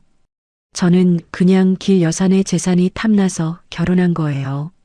민재를 동석이 아들로 속이고. 저는 충격에 말문이 막혔습니다. 그러니까 민재는 동석의 친아들이 아니었던 거예요. 제3장에서 민재가 땅콩 버터를 아무렇지 않게 먹던 장면이 떠올랐습니다. 동석은 땅콩 알레르기가 심해서 냄새만 맡아도 숨이 막히는 사람이었어요. 그런데 아들이라는 민재는 땅콩을 밥처럼 먹고도 멀쩡했었죠. 그때 동석이 이상하다고 했던 게 기억났어요. 알레르기는 유전되는 경우가 많거든요. 그게 복선이었던 겁니다. 그걸 왜 지금 와서 저한테 말해요? 유리는 눈물을 훔치며 대답했어요. 동석이가 의심하기 시작했어요. 민재가 자기를 하나도 안 닮았다고. 친자 검사를 하겠대요. 검사 결과 나오면 저는 끝이에요. 사기죄로 감옥에 가게 되겠죠. 저는 한참을 유리를 내려다보았습니다. 이 여자가 불쌍하다는 생각은 들지 않았어요. 자업자득이었으니까요. 하지만 민재는 달랐습니다. 그 아이는 어른들의 잘못 때문에 고통받고 있었어요. 민재를 데리고 도망치면 되잖아요. 저한테 왜 그래요? 유리는 고개를 저었어요. 돈이 없어요. 도망칠 데도 없고 언니만이 저를 도와줄 수 있어요. 언니한테 빚진 게 많은 거 알아요. 그래도 제발 민재만은. 저는 깊이 생각에 잠겼습니다. 유리를 도와줄 의무는 없었어요. 하지만 민재는요. 그 아이는 죄가 없었습니다. 그때 제 머릿속에 한 가지 생각이 스쳤어요. 길 여사가 가짜 뉴스를 지시했다는 증거, 당신이 갖고 있어요?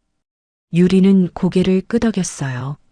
시어머니가 저한테 시켰거든요. 통화 녹음이랑 문자 다 있어요. 저는 유리를 똑바로 바라보았습니다.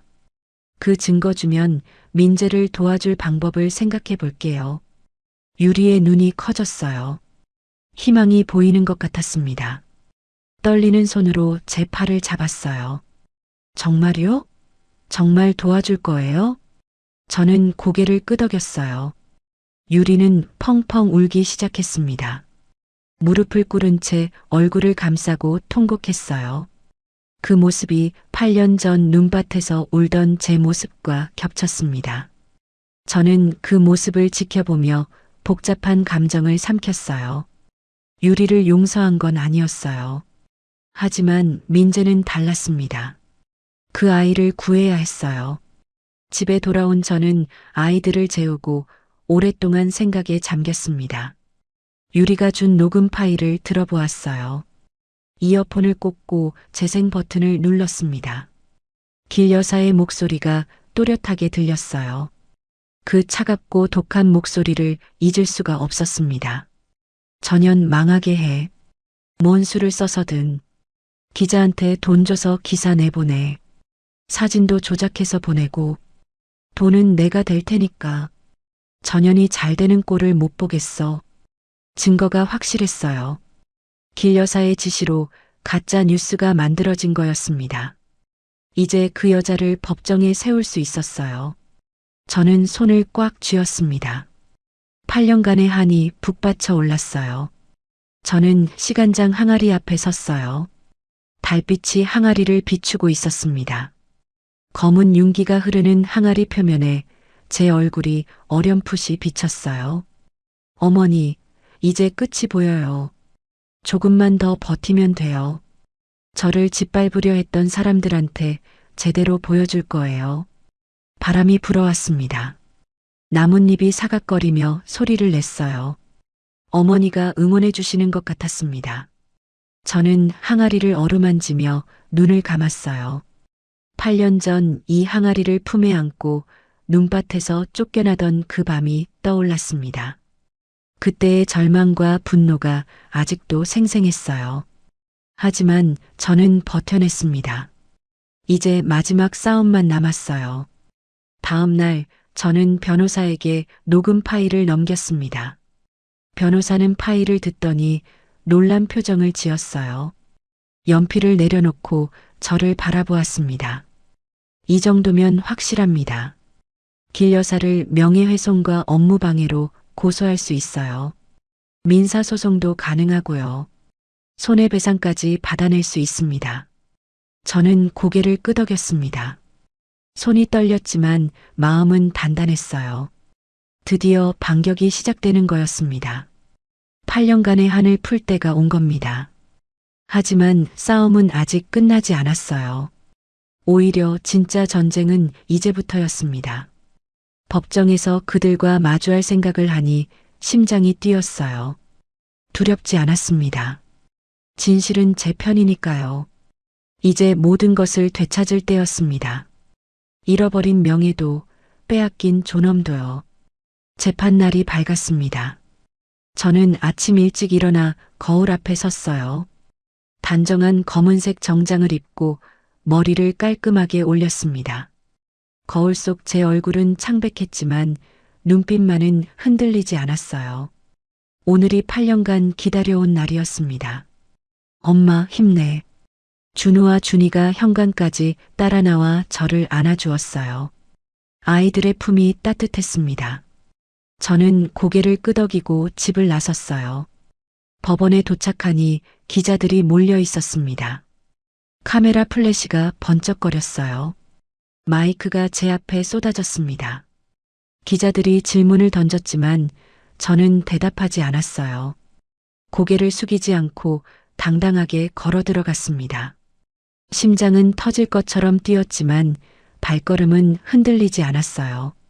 법정 안으로 들어서는 순간 차가운 공기가 얼굴을 스쳤습니다.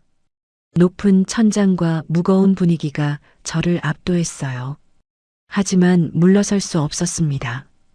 피고인석에 길 여사가 앉아 있었어요. 8년 만에 가까이서 보는 얼굴이었어요. 예전보다 훨씬 늙어 있었습니다. 주름이 깊게 패이고 입꼬리가 축 처져 있었어요. 하지만 저를 보는 눈빛만은 여전히 도끼가 서려 있었습니다. 길 여사 옆에는 동석이 앉아 있었어요. 한때 제 남편이었던 사람. 그는 고개를 푹 숙이고 있었습니다. 저와 눈이 마주치자 황급히 시선을 피했어요. 비겁한 모습은 예나 지금이나 똑같았습니다. 재판이 시작되었습니다. 검사가 증거들을 하나하나 제시했어요. 길 여사가 가짜 뉴스를 지시한 녹음 파일이 법정에 울려 퍼졌습니다. 전현 망하게 해. 뭔 수를 써서든. 기자한테 돈 줘서 기사 내보내. 길 여사의 목소리가 스피커를 통해 흘러나왔어요. 방청석에서 웅성거리는 소리가 들렸습니다. 길 여사의 얼굴이 불그락푸르락 변했어요. 저건 조작된 거예요. 내가 그런 말 한 적 없어요. 길 여사가 벌떡 일어나 소리쳤습니다. 판사가 정숙을 명했지만 그녀는 멈추지 않았어요. 전현이 꾸민 거라고요. 다 전현 짓이에요.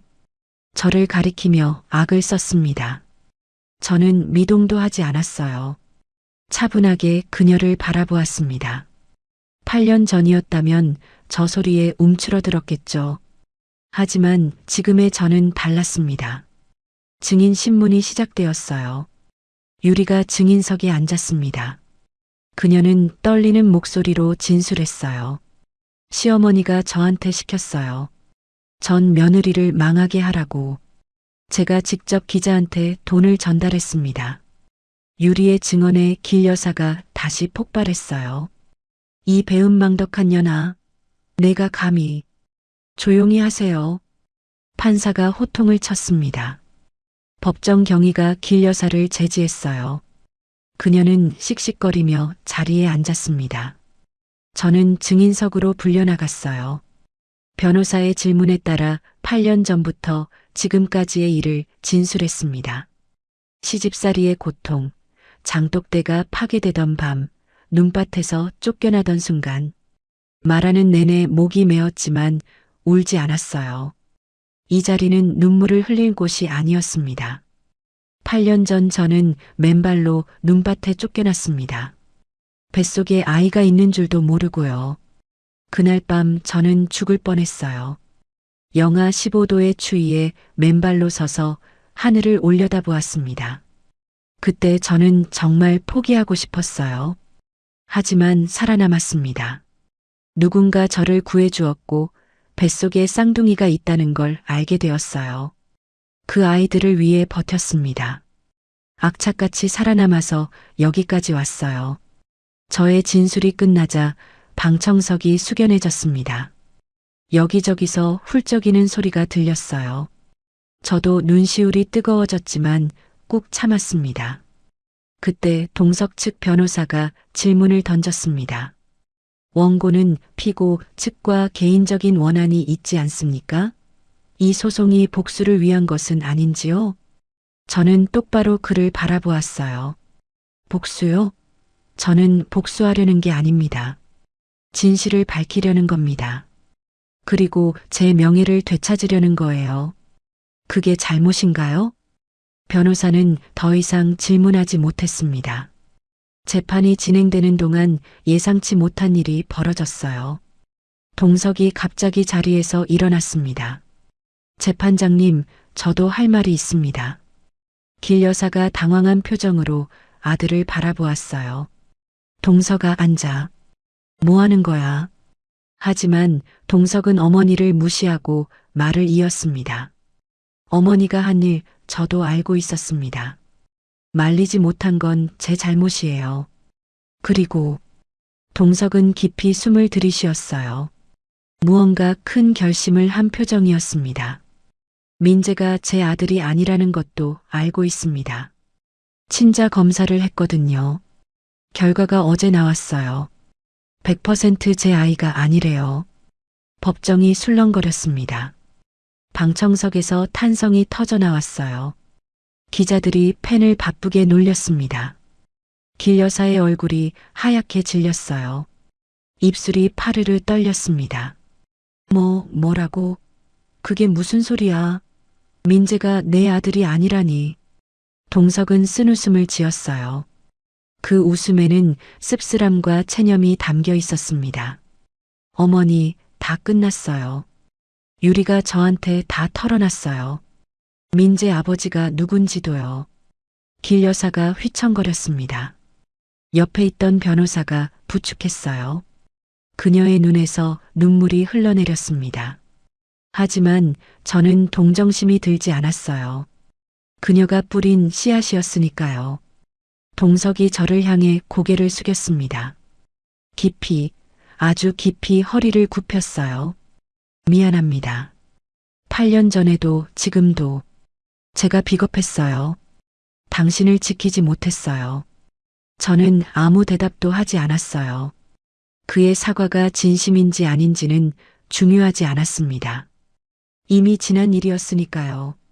그 사과로 8년의 고통이 지워지는 것도 아니었어요. 저는 그저 앞을 바라보았습니다. 재판은 예상보다 빨리 끝이 났습니다. 판사가 판결을 내렸어요. 피고 길 여사에게 명예훼손 및 업무방해 혐의로 징역 2년에 집행유예 3년을 선고합니다. 또한 원고에게 손해배상금 5억 원을 지급할 것을 명합니다. 망치 소리가 법정에 울려 퍼졌습니다. 저는 그 소리를 들으며 눈을 감았어요. 8년간의 한이 조금씩 풀리는 것 같았습니다. 가슴속에 묵직하게 자리 잡고 있던 돌덩이가 서서히 녹아내리는 느낌이었어요. 5억 원이라는 금액보다 더 중요한 건 진실이 밝혀졌다는 것이었습니다. 법정을 나서는데 길 여사가 저를 불렀어요. 정서윤. 저는 발걸음을 멈추고 뒤를 돌아보았습니다. 길 여사는 비틀거리며 다가왔어요. 얼굴이 눈물과 화장으로 범벅이 되어 있었습니다. 한때 저를 벌레처럼 깔보던 그 여자가 지금은 초라한 모습으로 서 있었어요. 세월의 무게와 패배의 굴욕이 그녀를 짓누르고 있었습니다. 내가 이겼다고 생각하지 마. 아직 안 끝났어. 두고 봐. 길 여사의 목소리는 떨리고 있었어요. 예전의 날카로운 기세는 온데간데 없었습니다. 저는 담담하게 대답했어요. 아니요, 끝났어요. 진작에 끝났어야 할 일이었죠. 8년 전에 저를 내쫓을 때 이미 끝난 거예요. 길 여사의 눈이 흔들렸습니다. 더 이상 예전의 위세는 없었어요. 늙고 초라한 한 여자가 서 있을 뿐이었습니다. 저는 돌아서서 법원을 나왔어요. 밖에는 햇살이 쏟아지고 있었습니다. 눈이 부셔서 손으로 햇빛을 가렸어요. 가슴 깊은 곳에서 뜨거운 것이 치밀어 올랐습니다. 왕 회장님이 휠체어에 앉아 기다리고 계셨어요. 아직 퇴원은 못하셨지만 꼭 오시겠다고 고집을 부리셨거든요. 간호사가 옆에서 회장님을 부축하고 있었습니다. 회장님의 눈가에도 눈물이 고여 있었어요. 8년간 저를 지켜봐 오신 분이셨습니다. 서윤 씨, 고생 많았어. 자네 어머니도 하늘에서 기뻐하실 거야. 회장님의 말씀에 저는 결국 눈물을 흘리고 말았습니다. 재판 내내 참았던 눈물이었어요. 펑펑 울었습니다. 8년간 쌓인 서러움이 한꺼번에 쏟아져 나왔어요. 회장님은 제 손을 꼭 잡아주셨습니다.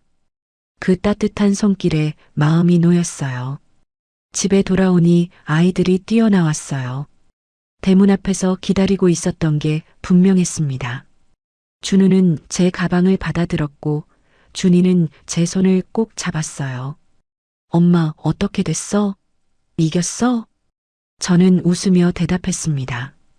엄마가 이겼어. 우리가 이겼어. 준우와 준이가 환호성을 지르며 제 품에 안겼어요.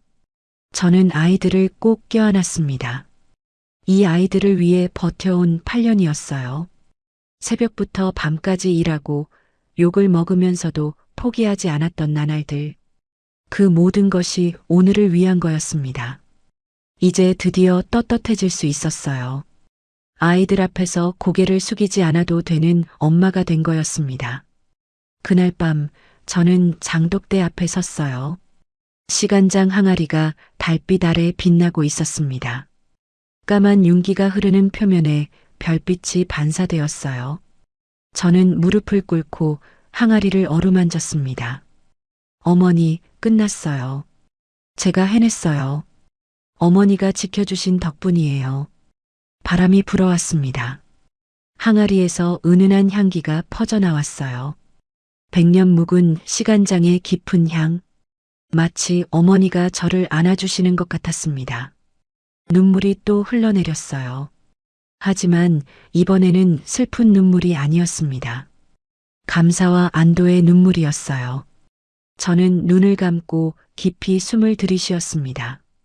밤 공기가 시원하게 폐를 채웠어요. 가슴속에 응어리져 있던 것들이 조금씩 녹아내리는 것 같았습니다. 싸움은 끝났습니다. 하지만 제 삶은 이제부터가 진짜 시작이었어요. 더 이상 과거에 묶여 있지 않아도 되었습니다. 앞으로 나아갈 일만 남았어요. 저는 일어서서 하늘을 올려다보았습니다. 별들이 반짝이고 있었어요. 어머니도 저기서 저를 지켜보고 계실까요? 저는 미소를 지었습니다. 아이들과 함께 당당하게 살아갈 수 있게 되었으니까요. 밝은 내일이 기다리고 있었습니다. 재판이 끝나고 1년이 흘렀습니다. 봄바람이 부는 어느 날 저는 새로 지은 공장 앞에 서 있었어요. 예전 공장보다 3배나 큰 건물이었습니다. 벽에는 서윤 만능 간장이라는 간판이 햇살을 받아 반짝이고 있었어요. 저는 그 간판을 올려다보며 미소를 지었습니다. 1년 전만 해도 상상도 못했던 일이었어요.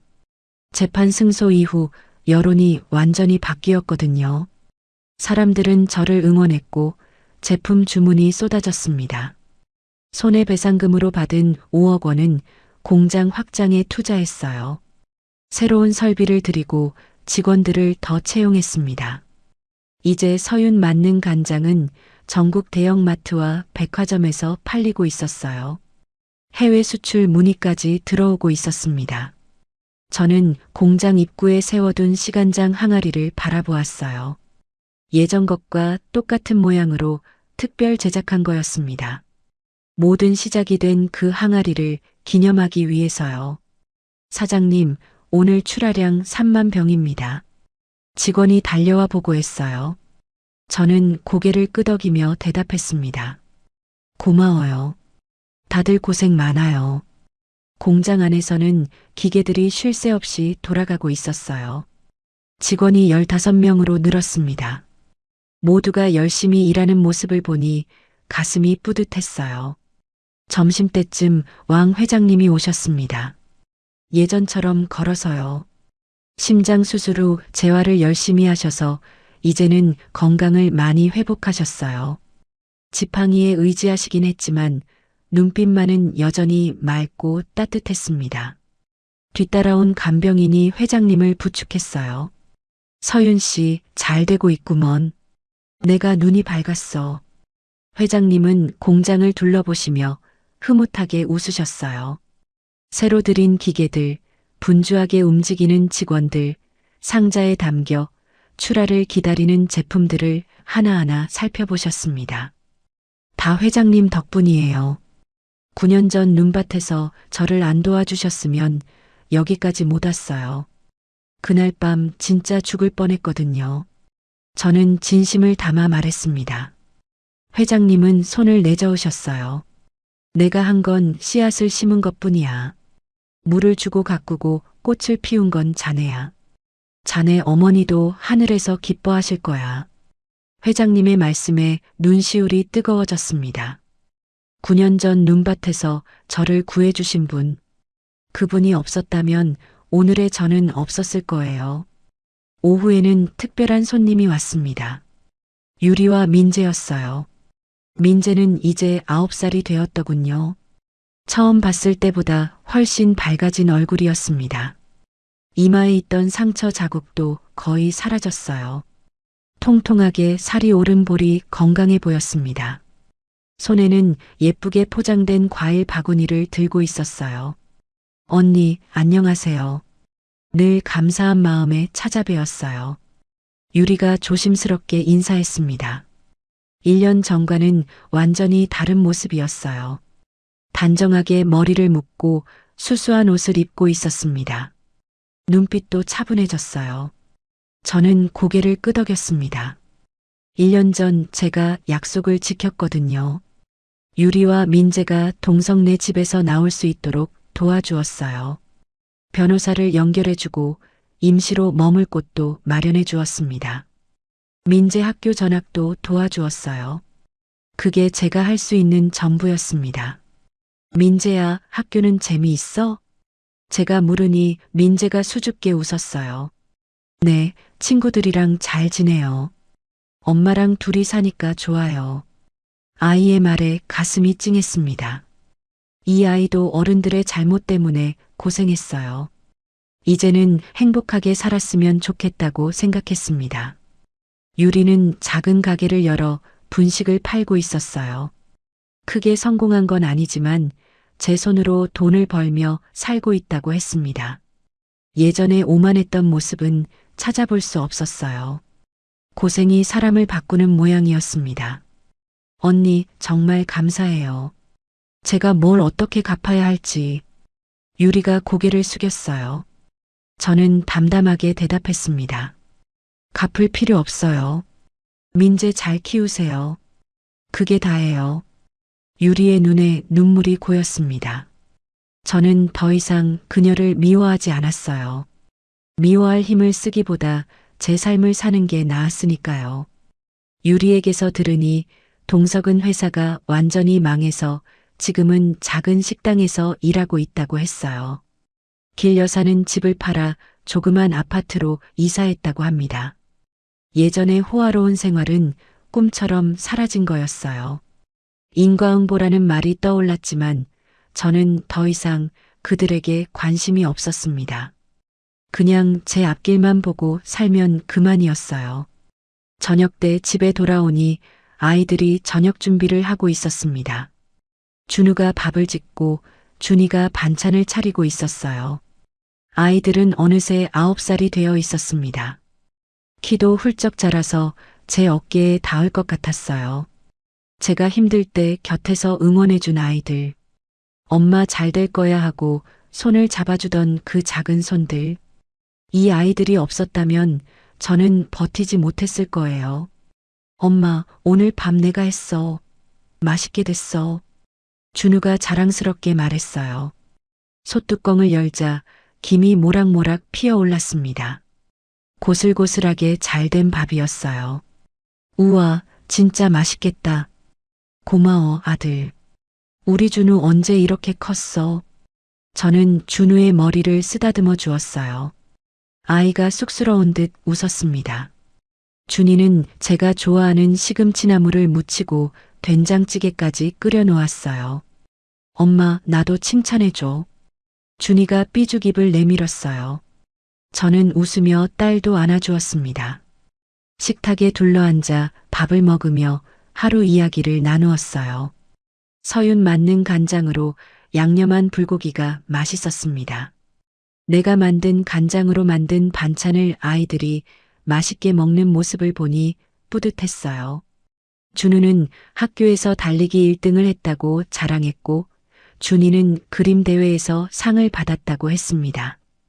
아이들의 제잘거림을 들으며 저는 행복을 느꼈어요. 이렇게 평범한 저녁 식사가 얼마나 소중한지 예전에는 몰랐던 것들이었습니다.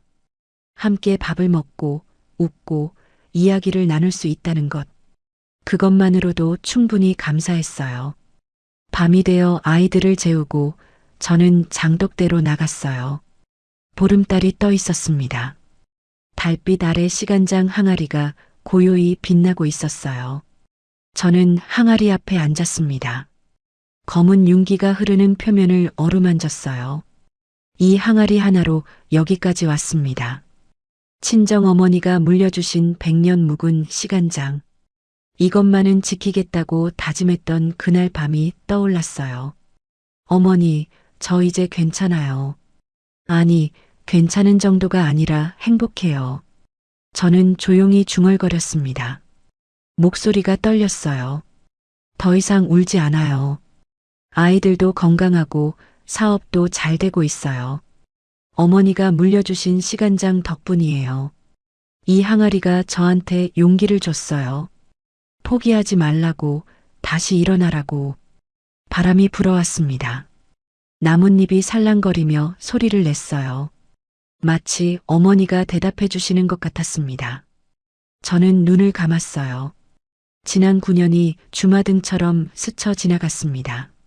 시집살이의 고통, 깨진 장독대 앞에서 울부짖던 밤, 눈밭에서의 절망, 왕 회장님의 구원, 시장 바닥에서 장을 팔던 날들, 홈쇼핑 생방송의 떨림, 가짜 뉴스로 무너질 뻔했던 순간 법정에서의 승리.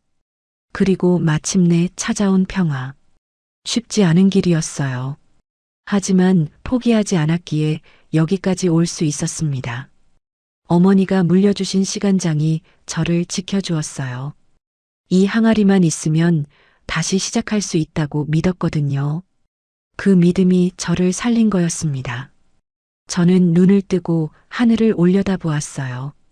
별들이 반짝이고 있었습니다. 어머니도 저기 어딘가에서 저를 지켜보고 계실까요? 분명 웃고 계실 거예요. 딸이 잘 해냈다고, 자랑스럽다고. 어머니, 이 시간장 저희 준우랑 준이한테도 물려줄게요. 대대손손 이어지도록요. 저는 항아리를 꼭 안아주었습니다. 차가운 표면에서 따뜻한 온기가 느껴지는 것 같았어요. 다음 날 아침, 저는 아이들과 함께 새 공장의 개업식에 참석했습니다. 왕 회장님도 오셨고 직원들과 거래처 사람들도 많이 왔어요. 취재진도 몇 팀 와 있었습니다. 테이프 커팅을 하며 사진을 찍었어요. 카메라 플래시가 터질 때마다 준우와 준이가 제 손을 꼭 잡았습니다. 사장님 한 말씀 해주세요. 취재진이 요청했어요. 저는 마이크를 잡고 짧게 말했습니다. 이 자리에 오기까지 많은 분들의 도움이 있었습니다. 앞으로도 정직하게 좋은 제품으로 보답하겠습니다. 박수 소리가 터져 나왔어요. 저는 고개를 숙여 인사했습니다. 자, 다 같이 파이팅! 제가 외치자 모두가 따라 외쳤어요. 준우와 준이도 씩씩하게 소리쳤습니다. 저는 아이들의 손을 꼭 잡았어요. 이 아이들과 함께라면 어떤 어려움도 이겨낼 수 있을 것 같았습니다. 햇살이 따사롭게 내리쬐고 있었습니다. 봄꽃들이 활짝 피어 있었어요. 공장 앞 화단에는 제가 직접 심은 철쭉이 붉게 피어나고 있었습니다. 모든 것이 새롭게 시작되는 계절이었어요. 저는 깊이 숨을 들이쉬었습니다. 꽃향기와 간장향이 섞여 코끝을 간지렸어요. 9년 전 눈밭에서 쫓겨났던 그 여자는 이제 없었습니다. 맨발로 눈 위에 서서 하늘을 원망하던 그 여자는 사라졌어요. 지금 여기 서 있는 건 당당하게 자기 삶을 살아가는 한 여자였습니다. 두 아이의 엄마이자 한 회사의 대표이자 100년 시간장을 지켜낸 사람. 뒤를 돌아보지 않을 겁니다. 앞으로만 나아갈 거예요. 아이들과 함께, 시간장 항아리와 함께 어머니가 물려주신 그 유산을 대대손손 이어갈 거예요. 새로운 시작이었습니다.